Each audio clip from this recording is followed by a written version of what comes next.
कि सरसा लोकसभा सीट जो हम लाखों वोटों से जीतेंगे, हर हालत में जीतेंगे। ये सारे इकट्ठे भी हो जाए ना, जैसे मुझे इलाहाबाद में हराने के लिए इकट्ठे हुए थे और मुझे लोगों ने जिताया था। आज मैं और माजरा साहब दोनों ने 2 लोकसभा क्षेत्र कवर कर लिए। पहले 3 दिन कुरुक्षेत्र में लगे थे, रोजाना 3 असेंबली कॉन्स्टिट्यूएंसीज की मीटिंग हमने करी और अब 3 दिन से पहले हमने नरवाना किया, नरवाना, टोहाना और रतिया, उसके बाद फतेहाबाद और इलाहाबाद और रानिया किया। आज डबवाड़ी के बाद काणावाड़ी, अब सरसा की मीटिंग थी। ये जो हमारी मीटिंगें थी, इनमें हमने कार्यकर्ताओं की बैठक बुलाई थी ताकि इलेक्शन की उनकी आगे जिम्मेवारी लगाएं कि उन्होंने किस तरह से पार्टी के प्रचार प्रसार को आगे बढ़ाना है, कैसे जोन के सत्र के ऊपर अलग अलग जिम्मेवारी किस किस साथी की क्या क्या है उसके लिए।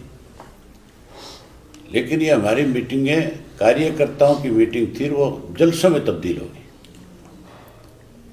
मतलब कोई मीटिंग ऐसी नहीं थी जिसमें 5-4 हज़ार लोगों की हाजिरी ना हो। जो लोग इंडियन नेशनल लोकदल पार्टी को कहीं बहुत कम आंकते थे, आज उन लोगों के फोन आने शुरू हो गए। अब तो एक चर्चा का विषय बन गया पूरे प्रदेश में कि इंडियन नेशनल लोकदल पार्टी जो है वो एक अलग तरह का 4 तारीख को जब रिजल्ट आएगा जून को, तो लोगों को तो अचंभा नहीं होगा, लेकिन जो हमारे विरोधी है उनको बहुत तकलीफ होगी उस दिन। मैं हमारे कार्यकर्ताओं की मेहनत के बलबूते पे एक बात खुल के कह सकता हूँ कि सरसा लोकसभा सीट जो हम लाखों वोटों से जीतेंगे, हर हालत में जीतेंगे, और मुझे लोगों ने जिताया था। उसी तरीके से आज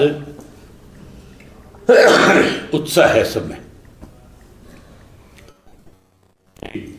हम हर हालत के अंदर सरसा को जीतेंगे। आगे 6 तारीख तक की हमारी मीटिंग हो रहा है। 6 को चौधरी देवीलाल जी की पुण्यतिथि है। आपके माध्यम से मैं सारे प्रदेश के हमारे पार्टी के साथियों से कहना चाहूँगा, जो चौधरी देवीलाल के प्रति श्रद्धा रखते हैं उन लोगों से भी कहना चाहूँगा कि प्रदेश भर के अंदर जगह जगह पे चौधरी देवीलाल जी के स्टैचू लगे हुए। हमारे युवा साथियों से तो कहूँगा कि वो उस दिन ब्लड डोनेशन करें जो लोगों के काम आए। बाकी पार्टी के जो साथी हैं वो चौधरी देवीलाल के स्टैचू पे जाएं और फूल मालाएँ करें, मिठाइयाँ बांटें, और लोगों की कैसे क्या सहायता हो सकती है वो भी करें, ताकि चौधरी देवीलाल की आत्मा को और ज़्यादा शांति मिले कि मेरा कार्यकर्ता आज भी मेरे प्रति उतना ही समर्पित है। 6 को नहीं अनाउंसमेंट करेंगे, 6 तारीख को हमने हमारी कोर कमेटी की मीटिंग रखी है। उसमें और नामों पे चर्चा हो सकती है, डिस्कशन हो सकता है, रखी चुनाव के लिए मीटिंग। उसमें चौटाला साहब होंगे, उन्हीं की अध्यक्षता में मीटिंग होगी दिल्ली में। फिर उन्हीं के दिशा निर्देश के अनुसार आगे की रूपरेखा तैयार करेंगे। चौटाला साहब, कुरुक्षेत्र आप मीटिंगें करके आए हैं, किस तरह का समर्थन आपको मिल रहा है? मैं कह रहा हूँ कि कार्यकर्ताओं की मीटिंग जो है वो जलसों में तब्दील हो गई थी। आपने सोशल मीडिया का आजकल टाइम है, कोई आदमी कितने भी बड़ा सफाई दे उस पर 1 मिनट में पता चल जाता है। आज हमारी जो डबवाड़ी की मीटिंग थी वो अनाज मंडी में थी। मैंने सारी मीटिंगें अनाज मंडी में रखी है। कार्यकर्ताओं की बैठक कोई अनाज मंडी में नहीं रखता, अनाज मंडी में जलसे हुआ करते हैं, रैली होती है। और तुम डबवाड़ी की मेरी लाइव अभी भी बहुत सारी जगह पे चल रही, उठा करके देख लो, देखिए चलाइए, आपको पता लग जाएगा कि कितने लोग हैं। कल रानिया की जो थी वो भी आप लोगों ने देखी होगी, आप गए थे उसमें कितने लोग थे आप बता दें? इलाहाबाद से ज़्यादा थे। मेरे खुद के हल्के से भी उसमें ज़्यादा थे। ज़्यादा का मतलब ये नहीं कि कोई 1500, जोश भी ज़्यादा था। हाँ 1500 नहीं, मतलब वो पूरा शेड भरा हुआ था। तो फिर जब लोगों में इस तरह का उत्साह है, जोश है, सरकार के प्रति जो नाराज़गी है, मान के चलो जहाँ सरकार के प्रति नाराज़गी है वहाँ कांग्रेस के भी 10 साल के शासन को लोग भूले नहीं हैं। बहुत प्रताड़ित किया सरसा के लोगों को। सरसा का कोई व्यक्ति किसी के बहकावे में नहीं आएगा, अब तो सीधा फैसला करेगा। आज अशोक तंवर का भी विरोध हुआ है जी, किसानों ने झंडे दिखाए हैं, नारेबाजी की है, करनौली गाँव फतेहाबाद। आप मुझे बताओ स्वागत क्यों करें इनका, जब ये किसानों का विरोध करते हैं। इससे ज़्यादा बड़ी शर्म की बात हो नहीं सकती कि मनोहर लाल खट्टर जब अपनी सुरक्षा के लिए सरकार से मांग करता है तो उसको जो सुरक्षा प्रदान की जाती है उसमें लिखा हुआ है कि इसलिए इसको जेड सिक्योरिटी दे दी जाए कि इसको किसानों से डर है। हमारा तो प्रदेश ही किसानों पर निर्भर करने वाला प्रदेश है, ये देश किसानों पर निर्भर करता है। हमारे तो देश का नाम कृषि प्रधान देश है, और वहाँ अगर कोई प्रधानमंत्री रहा हो, वहाँ कोई मुख्यमंत्री रहा हो, वो कोई सिक्योरिटी लेने के लिए और उसके लिए पुलिस डिपार्टमेंट ये लिखे तो फिर उसको हमारे प्रदेश में रहने का अधिकार नहीं है। इसका मतलब सीधा है कि उसने मुख्यमंत्री रहते 9.5 वर्ष में किसान कम्युनिटी को सबसे ज़्यादा परेशान किया है।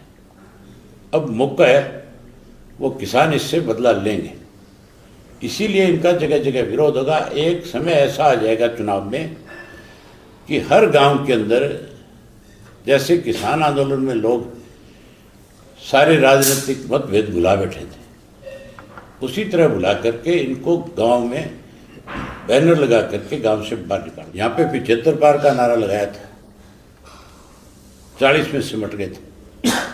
कुछ स्वार्थी थे, भूख ज़्यादा थी, सत्ता में जाना चाहते थे, उनकी वजह से सरकार बन गई। तो 400 पार की बात करते हैं, जो हरियाणा की 10 जीतने की बात करते हैं। सरसा तो तुमने अपनी आंख से देख ही लिया, 400 पार नहीं है, 200 पार भी नहीं कर पाएंगे। ये जो ईडी है, ये ईडी ही ले बैठ जाएगी। आप किसी को दबा करके, डरा करके, धमका करके वोट नहीं ले सकते। दिल जीत करके तो ले सकते हो, किसी के लिए अच्छा करके ले सकते हो, लेकिन वैसे नहीं। पिछले लोकसभा के चुनाव में जिन लोगों को इन्होंने टिकटें दी थी उसमें मैक्सिमम कांग्रेस से आए हुए लोग थे। अब की बार हरियाणा में 10 में से 6 कांग्रेसी हैं, तो फिर ये ना तो कांग्रेस मुक्त करना चाहते हैं, ना भाजपा मुक्त करना चाहते। ये मिल करके इस देश को लूटना चाहते हैं दोनों पार्टियां। ये जो नेशनल पार्टियां हैं, ये रीजनल पार्टियों को उभरने नहीं देना चाहती, उनको ख़त्म करना चाहती हैं। एक्चुअल में प्रदेश का फायदा जो होता है वो रीजनल पार्टी से होता है। रीजनल पार्टी के लोग जो है वो प्रदेश के हितों के बारे में सोचते हैं। नेशनल पार्टियां जो है वो केवल अपना स्वार्थ देखती हैं।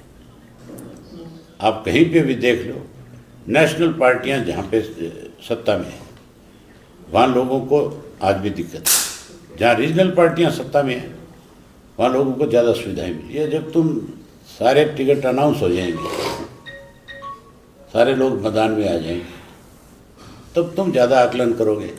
आप लोग ज़्यादा अच्छा आकलन करके बताओगे। मुझे और तो ज़्यादा कुछ नहीं कह सकता, लेकिन भाजपा की चर्चा नहीं होगी कहीं पे कि भाजपा की वजह से सीट वोट होगी, ये पक्का है। भाजपा का ग्राफ दिन ब दिन गिरता जाएगा। वो 28 इकट्ठे होकर के टिकटों का बंटवारा तो कर ले पहले, आप दूर क्यों जाओ। आम आदमी पार्टी कांग्रेस का समझौता है, इससे ज़्यादा बेमेली बात नहीं हो सकती। पंजाब में आमने सामने लड़ रहे हैं, हरियाणा में समझौता करते हैं, दिल्ली में समझौता करते हैं।